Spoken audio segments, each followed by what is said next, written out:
udah 3 hari demam nih. Masih belum sembuh juga, Dek. Iya, pucat banget, Be. Yaudah kita berobat yuk. Kan kita punya BPJS. Maunya sih gitu kak, tapi takut dirawat. Soalnya dengar-dengar kata orang kalau peserta BPJS itu belum 3 hari dirawat udah disuruh pulang.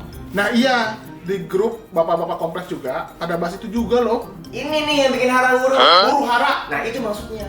B, D, pasien itu boleh pulang kalau udah diizinin sama dokter penanggung jawabnya atas indikasi medis. Jadi nggak ada aturan manapun yang bilang kalau peserta itu atau pasien itu dipulangkan di hari kedua, di hari ketiga rawat. Nggak ada tuh. Pasien boleh pulang kalau dia udah sembuh sesuai dengan indikasi medis dari dokter penanggung jawabnya. Beneran kak, tapi kalau aku belum ngerasa enak udah disuruh pulang gimana?